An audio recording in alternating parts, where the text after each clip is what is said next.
मोदी सरकार अब क्या करने जा रही है? रोजाना हम देखते हैं कोई ऐसा इकदाम किया जाता है जो कि उनकी जग हसाई का भी सबब बनता है, उन्हें उनकी मजीद हजीमत का भी सबब बनता है। और अब सूरत हाल ये है कि मोदी सरकार पाकिस्तान से तो खौफजदा थी ही, बाकी ममालिक से भी खौफजदा थी, लेकिन अब उन्हें टीचर्स और प्रोफेसर से भी खौफ आना शुरू हो गया है। ये क्या हो रहा है भारत में? बीबीसी ने एक डॉक्यूमेंट्री निकाली थी नरेंद्र मोदी के ऊपर। बिल्कुल। उसकी आरएसएस की आइडियोलॉजी और गुजरात रायट्स में जो बुचर ऑफ इसका गुजरात। मुलविस होना था, और इस बीबीसी की डॉक्यूमेंट्री को इंडिया ने एक एंटी नेशनल फोर्स के तौर पे डिक्लेयर किया था। और उसके बावजूद जवाहरलाल नेहरू यूनिवर्सिटी हो गया, आईआईटी अहमदाबाद हो गया, इनकी यूनिवर्सिटीज में और स्टूडेंट्स ने उस डॉक्यूमेंट्री को बहुत शौक से देखा था। बिल्कुल। यही स्टैंडर्ड वतीरा सहाफियों के ऊपर, टीचर्स के ऊपर, प्रोफेसर्स के ऊपर, इंटेलेक्चुअल्स के ऊपर है। क्योंकि नरेंद्र मोदी ना तो वो खुद इंटेलेक्चुअल है, ना बीजेपी की जो पार्टी है वो कोई इंटेलेक्चुअलिज्म में बिलीव करती है। वो कंस्पिरेसी थ्योरीज फैलाते रहते हैं। और इस तरह के अगर इंटेलेक्चुअल्स आ जाएंगे जिनका वेस्ट के साथ एक बहुत अच्छे रवाबित है, तो होगा फिर यही कि इंडिया का और मजीद ये एक्सपोज हो जाएंगे।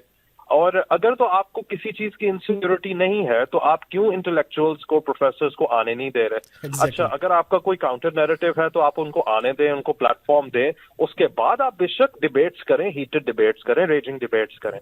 बट इसको मजल आउट करने का वही वतीरा रहा है जो पहले इंडिया के अंदर के सहाफियों के साथ इन्होंने करने की कोशिश की है, चाहे वो करण थापड़ हो, शेखर गुप्ता हो, और जो सहाफी इनकी लाइन लेना चाहते हैं, जिस तरह अर्नब गोस्वामी है, कुछ हद तक बरखा दत्त है, तो वो उनको टॉलरेट करते हैं। इसी तरह से इंटेलेक्चुअल्स को आप देख रहे हैं, जवाहरलाल नेहरू यूनिवर्सिटी के अंदर जब आर्टिकल 370 की रेवोकेशन की गई थी और 35A रेवोकेशन की गई थी, abrogation of the Indian constitution, उसके बाद जेएनयू के अंदर प्रोटेस्ट होना शुरू हो रहे थे। ये इंटेलेक्चुअलिज्म के खिलाफ है। ये बेसिकली नहीं चाहते कि कोई प्रोग्रेसिव डिस्कोर्स हो, कोई प्रोडक्टिव कंस्ट्रक्टिव नैरेटिव्स निकले। ये बेसिकली चाहते हैं कि उन्हीं का जो झूठ का ये जो सारा समाया कि इंडिया जो है बेसिकली एक डेमोक्रेसी है और एक बड़ा इकोनॉमिक पावर है, यही नैरेटिव चलते रहे। कोई भी इंटेलेक्चुअल आ जाएगा, आपको भी पता है शोएब, मुझे भी पता है, हम लोग पढ़े हुए हैं यूनिवर्सिटीज के अंदर, वहां पे क्या चीज बातचीत चल रही होती है, क्रिटिकल थिंकिंग के ऊपर होती है, स्टेटस को चैलेंज करने की बात होती है। ये चीज तो फिर नरेंद्र मोदी और बीजेपी की हुकूमत बर्दाश्त नहीं करेगी ना, तो इसी वजह से रोका गया है।